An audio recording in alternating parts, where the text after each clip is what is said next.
Well, hello again. Welcome to our Simply the Bible YouTube broadcast. Glad to have you join us as we are continuing through the Gospel of Matthew. Love to have you subscribe to this. That helps us a lot and helps other people find us. So appreciate that. We're continuing in Matthew chapter 12 today. The more Jesus went about doing good and speaking the truth about God and his plan of salvation, the more people hated him. This controversy came primarily from the religious leaders who were threatened by his popularity and teaching. Each time Jesus did the will of his Father, each time he did something good, it brought him one step closer to the cross. His example shows us that those who seek to do good will not be loved by this world. We continue in Matthew chapter 12. At that time, Jesus went through the grain fields on the Sabbath, and his disciples were hungry and began to pluck heads of grain and to eat. And when the Pharisees saw it, they said to him, "Look, your disciples are doing what is not lawful to do on the Sabbath." Now, the Sabbath law was given as part of the Ten Commandments. In Exodus chapter 20, we read, "Remember the Sabbath day to keep it holy. 6 days you shall labor and do all your work, but the seventh day is the Sabbath of the Lord your God. In it you shall do no work. For in 6 days the Lord made the heavens and the earth, the sea, and all that is in them, and rested the seventh day. Therefore the Lord blessed the Sabbath day and hallowed it." So God set aside the seventh day in the beginning as a time for rest, renewal, worship, and meditation. From the time that God rested from creating the world until the giving of the law on Mount Sinai, at least 2,500 years later, no mention was made of the Sabbath law. But it was given to Israel as a sign of God's covenant with them. Now, the teachers of the law had gone far beyond what God had said in his word. They explained exactly what you could and could not do on the Sabbath, how far you could travel, how much you could carry, and so forth. They determined that it was unlawful to pick or thresh grain on the Sabbath. The disciples were hungry, so they picked some grain, rubbed it in their palms to separate the wheat from the chaff, and then ate it. It was permissible to go into someone's field and pick grain to eat on the spot. You just couldn't carry off a bucket full of it. This was part of God's welfare system that he designed. Now, rather than the Pharisees seeing that the disciples were hungry, they saw this as an opportunity to accuse them, and Jesus as well. The Sabbath law was especially important to them because it separated Israel from all other nations. The Pharisees were the self-designated whistleblowers of Sabbath violations. But Jesus said to them, "Have you not read what David did when he was hungry, he and those who were with him, how he entered the house of God and ate the showbread, which was not lawful for him to eat, nor for those who were with him, but only for the priests?" Jesus reminded the Pharisees of what David did when he and his men were hungry. Now, David was admired by every Jew. Although he was not perfect, he was a man after God's own heart.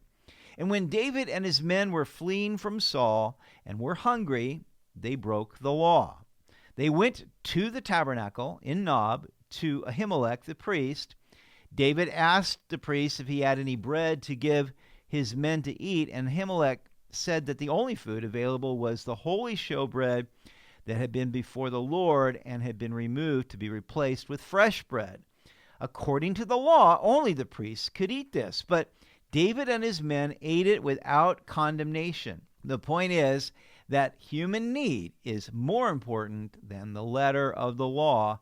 No law should be pushed to the point that it violates the law of love toward the innocent. Verse 5, "Or have you not read in the law that on the Sabbath the priests in the temple profane the Sabbath and are blameless? Yet I say to you that in this place there is one greater than the temple." Jesus gave a second example that there was a Sabbath law exception even in the law itself. The Sabbath was to be a day of rest and no work was to be performed on it. Yet the priests carried out their daily duties in the temple and were considered blameless. None of the Pharisees would have ever thought to accuse the priests of breaking the law when they presented the morning and evening burnt offerings in the temple. But weren't they working on the Sabbath? They were exempt because they worked in the temple, but someone greater than the temple was here. Therefore, shouldn't the disciples be exempt also, as they labored under his direction? Verse 7, but if you had known what this means, I desire mercy and not sacrifice, you would not have condemned the guiltless. Now, this is the second time in Matthew's gospel that Jesus quoted this verse from Hosea. God delights in mercy and desires to see it as a characteristic of his people.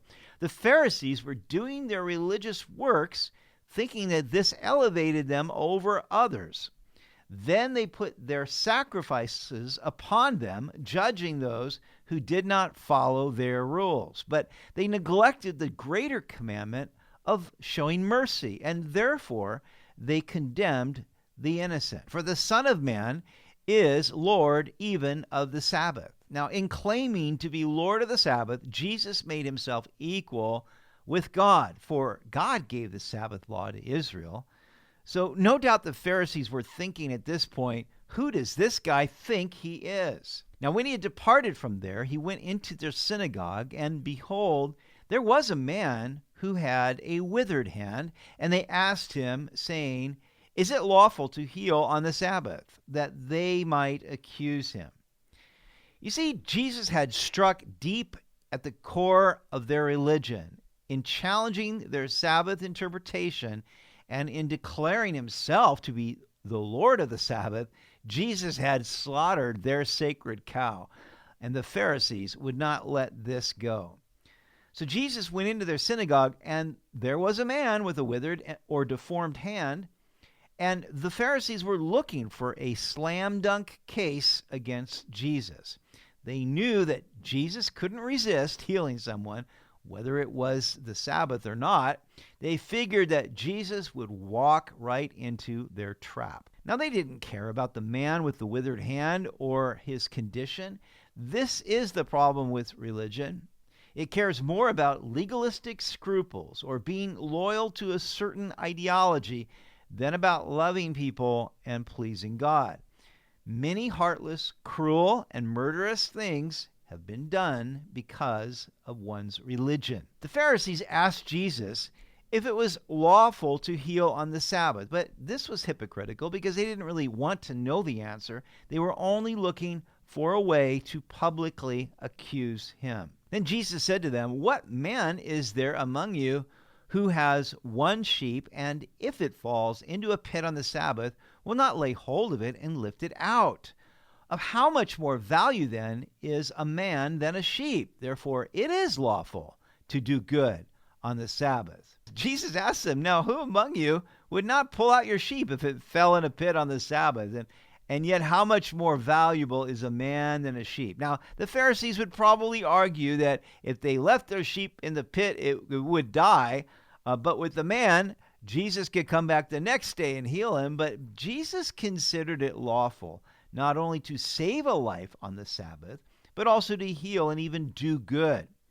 Then he said to the man, stretch out your hand.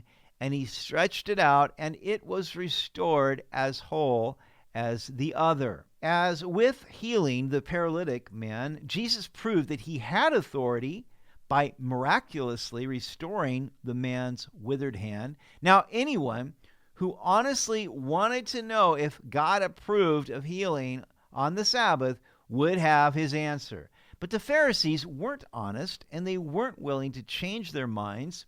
Their attitude was, don't bother me with the facts. My mind is made up. Then the Pharisees went out and plotted against him how they might destroy him. So at this point, they decided Jesus has got to die. He posed too much of a threat to their religion and their power. And it is interesting that they prohibited Jesus from healing on the Sabbath, yet they plotted murder on this day of rest. But when Jesus knew it, he withdrew from there, and great multitudes followed him, and he healed them all. Yet he warned them not to make him known. Jesus didn't stick around for all of this. It wasn't his time yet to be killed. Rather than being overcome by this evil, Jesus overcame evil with good by healing more people. That is always the challenge we face when we feel overwhelmed by people's evil things that they do. But as Jesus healed the people, he also warned them not to spread the news about him, because too much attention too soon would hasten the day of his crucifixion. Verse 17, that it might be fulfilled, which was spoken by Isaiah the prophet, saying, Behold, my servant whom I have chosen, my beloved, in whom my soul is well pleased. I will put my spirit upon him, and he will declare justice to the Gentiles. He will not quarrel, nor cry out, nor will anyone hear his voice in the streets. A bruised reed he will not break, and smoking flax he will not quench, till he sends forth justice to victory, and in his name Gentiles will trust. So Matthew quoted from Isaiah 42 to show that all the things Jesus was doing was fulfilling this messianic prophecy. He was God's chosen servant. It was clear God had chosen him and given him the power by putting his spirit upon him to heal people, to very clearly teach like no one had taught before. And he was the one declaring justice to the Gentiles. The Bible talked about how the Messiah would be a light to the Gentiles and would bring the justice that not only was God choosing the Jews, which he did, but also choosing Gentiles who would believe in Jesus Christ. Now it says that he did not quarrel or cry out. He didn't stay and argue with the Pharisees or make a scene. He wasn't protesting on the streets. He will not break a bruised reed. He was near to the brokenhearted, and even today, when he sees people who have been battered and bruised by circumstances or by other people, he doesn't break them. Rather, he speaks kind and gracious words to them. He seeks to heal the sick and bind up the brokenhearted. And he will not quench a smoking flax. Now, they used flax for the wicks of their lamps, but when Jesus saw a smoldering wick, he did not snuff it out. Think about those people whose faith is barely hanging on. It's smoldering. And Jesus sees that potentially rising to a flame. So what does he do? He's gentle. He breathes on that smoldering wick of faith and fans it into a flame. And finally, he will bring justice to victory.